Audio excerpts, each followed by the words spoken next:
चाहिए। आसाम में आसाम गण परिषद भाजपा सरकार बन रही है। मेरे साथ दोनों हाथ उठाइए, सभी लोग उठाए, विजय के संकल्प की मुट्ठी पींचिए और प्रचंड आवाज से बोलिए, भारत माता की, भारत माता की, भारत माता की। हमारे बीच में उपस्थित भारत सरकार के मंत्री परिषद के मेरे साथी डॉक्टर जितेंद्र सिंह जी, आज मैं जिनको जिताने के लिए आया हूं, अतुल भाई आगे आइए जरा। असम गण परिषद भाजपा गठबंधन के लोकप्रिय प्रत्याशी श्रीमान अतुल बोरा जी, ताली बजाइए अतुल भाई के लिए सभी लोग। भूतपूर्व एमपी और भाजपा के वरिष्ठ नेता रमन डेका जी, मिर्जन जी, डॉक्टर तपन दास जी, नवरंग जी, और आज इतनी बड़ी संख्या में आए हुए भाइयों बहनों माताओं और मेरे जिगर के टुकड़े जैसे युवा मित्रों, आज मैं आया हूं दिसपुर में हमारे प्रत्याशी अतुल बोरा जी को जीतने की अपील करने के लिए। मगर मैं यहां आया आज सुबह, मैं टीवी सर्व कर रहा था। यहां पर आजकल कांग्रेस के नेता राहुल बाबा भी पर्यटन पर आए हुए हैं और वो कहते हैं कि आसाम की पहचान एक काला पहाड़ बदरुद्दीन अजमल है। मुझे बताओ भाइयों बहनों, बदरुद्दीन अजमल आसाम की पहचान हो सकता है क्या? अरे जोर से बोलिए, हो सकता है क्या? और जोर से बोलिए, हो सकता है क्या? ये आसाम की पहचान मां कामाख्या का मंदिर हो सकता है। ये आसाम की पहचान श्रीमंत शंकर देव और माधव देव हो सकते हैं। ये आसाम की पहचान सराय घाट की घाटी में मुगलों के दांत खट्टे करने वाले लचित बरफुगन हो सकते हैं। इस आसाम की पहचान राजा पृथ्वी हो सकते हैं, जिसने बख्तियार खिलजी को यहां से उल्टे पैर दिल्ली वापस भेजने का काम किया था। वो आसाम की पहचान हो सकता है। आसाम की पहचान काजीरंगा का जंगल और हमारा प्रिय प्राणी गेंडा हो सकता है। ये राहुल बाबा कहते हैं बदरुद्दीन अजमल को आसाम की पहचान कहते हैं। अरे राहुल बाबा, आप उल्टे से सीधा हो जाओ। बदरुद्दीन अहमद को आसाम की पहचान बनाने के लिए जब तक भारतीय जनता पार्टी है, बदरुद्दीन आसाम की पहचान नहीं बन सकता। 5 साल पहले मैं पार्टी का अध्यक्ष था, आसाम की जनता के बीच में आया था। मैंने कहा था एक मौका भारतीय जनता पार्टी और आसाम गण परिषद को दीजिए, पूर्ण बहुमत की सरकार दीजिए, हम आसाम को आंदोलन मुक्त बनाएंगे। मित्रों मुझे बताओ, 5 साल में कोई आंदोलन हुआ है क्या? जोर से बोलो, मुझे सुनाई नहीं पड़ता है। हुआ है क्या? कांग्रेस के शासन में सैकड़ों युवाओं को, आसाम के युवाओं की छाती में गोलियां डाल दी गई थी। 1983 में मैं भी यहां आया था विद्यार्थी परिषद के कार्यकर्ता के नाते। हम नारा लगाते थे, असम की गलियां सुनी है, इंदिरा गांधी खूनी है। ये नारे हम लगाते थे। वो कभी भी असम को आंदोलन मुक्त नहीं बनाएंगे। उनका काम है अंदर अंदर लड़ाई लगाना, झगड़ा लगाना, कभी करेंगे आसामी और बंगाली के बीच में झगड़ा लगाना, अपर आसाम और लोअर आसाम के बीच में झगड़ा लगाना, बोडो और नॉन बोडो के बीच में झगड़ा लगाना, ट्राइब और नॉन ट्राइब के बीच में झगड़ा लगाना। ये झगड़ा लगाना ये राहुल बाबा की पार्टी की पहचान है मित्रों, पहचान है। और आज तक आसाम के अंदर जो विकास नहीं हुआ, इसका कोई एक कारण है कि राहुल बाबा की पार्टी ने कराए हुए झगड़े हैं। 5 साल से आसाम आंदोलन मुक्त हो गया है। इसका कारण है हमारे नेता, देश के प्रधानमंत्री मोदी जी कहते हैं सबका साथ, सबका विकास और सबका विश्वास। मित्रों, आसाम को शांति चाहिए। हमने कहा था आंदोलन मुक्त बनाएंगे, हमने बना दिया। हमने कहा था आसाम को आतंकवाद से मुक्त बनाएंगे।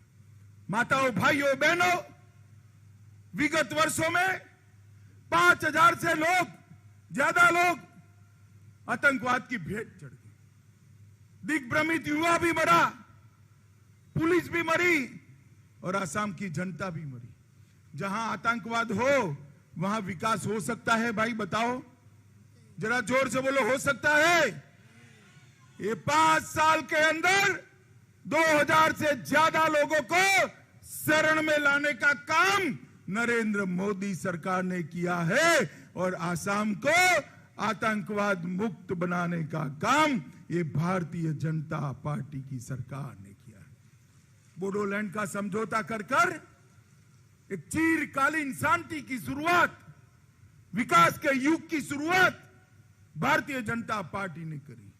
हमने कहा था आसाम को घुसपैठिया मुक्त बनाएंगे।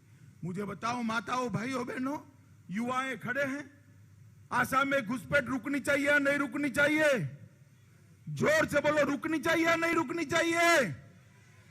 ये घुसपैठ के रहते आसाम की संस्कृति कभी बच नहीं सकती, आसाम की भाषा नहीं बच सकती, आसाम का साहित्य नहीं बच सकता, आसाम का संगीत नहीं बच सकता। ये युवाओं के रोजगार घुसपैठिए छीन कर ले जाते हैं।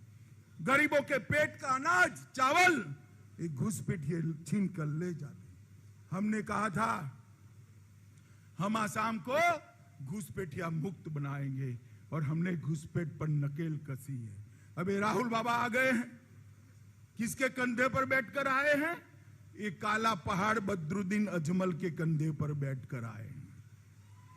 मुझे बताओ भाइयों, बहनों, माताओं, बदरुद्दीन अजमल जिस सरकार में हो वो सरकार घुसपैठ रोक सकती है क्या? जोर से बोलो, रोक सकती है क्या? रोक सकती है क्या? ये बदरुद्दीन अजमल कहते हैं कांग्रेस की सरकार बनेगी तो चाबी मेरे हाथ में होगी, उनके हाथ में चाबी होगी। अरे दिन में काहे को सपने देखते हो मियां अजमल? काहे सपने देखते हो? आपके हाथ में कोई चाबी आने वाली नहीं है।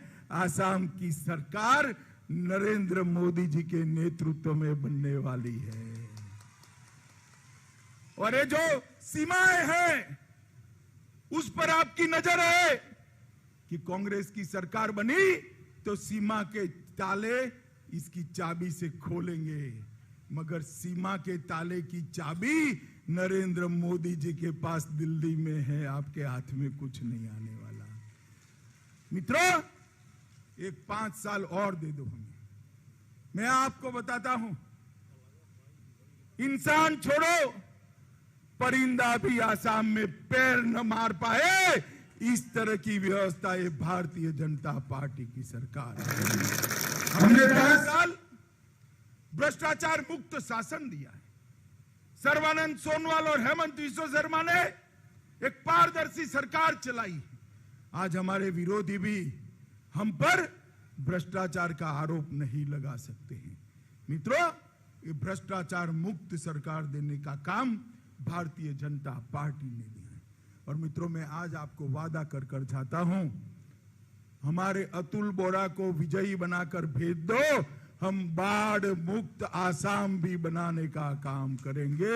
बाढ़ मुक्त आसाम बनाएंगे। असम की 7.5% भूमि हर बारिश में ब्रह्मपुत्र घसीट कर ले जाती। ऐसा ही चला तो असम के अंदर भूमि खत्म हो जाएगी। मोदी जी ने तय किया है, सैटेलाइट से सर्वे कराए हैं, ब्रह्मपुत्र के आसपास कहां कहां सरोवर और तालाब बन सकते हैं, वहां सरोवर और तालाब बनाकर ब्रह्मपुत्र और बाकी नदियों का जल इसके अंदर डालकर बड़े पर्यटन स्थान भी बनेंगे और किसानों के लिए सिंचाई की व्यवस्था भी करने का काम ये भारतीय जनता पार्टी की सरकार करेगी। मित्रों, हमने आसाम के विकास के लिए ढेर सारे काम करे।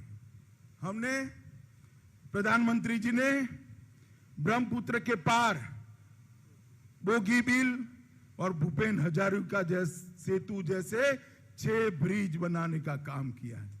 ब्रह्मपुत्र पर एक और ब्रिज की आधारशिला रखी है जो गुवाहाटी को उत्तरी आसाम के साथ जोड़ेगी और 2608 करोड़ की लागत इसके साथ होगी, जिससे इसका अंतर 1 घंटे से कम हो जाएगा। गुवाहाटी और उत्तरी गुवाहाटी को जोड़ने वाला यात्री रोपवे भी बनाया गया है। 420 करोड़ रुपए की लागत से मालीगांव और कामाख्या द्वार को जोड़ने वाला गुवाहाटी में सबसे बड़ा फ्लाईओवर बनाने का काम भारतीय जनता पार्टी की सरकार ने किया है। और एक 5 साल के अंदर आसाम के अंदर 20,000 किलोमीटर का सड़कों का जाला बुनने का काम हमने किया है। भारतमाला योजना के तहत 2190 किलोमीटर की और सड़क बनाने का काम किया है। मित्रों, मुझे एक बार बताइए, मोदी जी आत्मनिर्भर आसाम बनाना चाहते हैं। क्या बनाना चाहते हैं? आत्मनिर्भर आसाम, जिसे आसाम के युवाओं को नौकरी लेने के लिए देश भर में कहीं जाना न पड़े। आत्मनिर्भर आसाम बनाना चाहिए, नहीं बनाना चाहिए? जोर से बोलिए, बनाना चाहिए, नहीं बनाना चाहिए?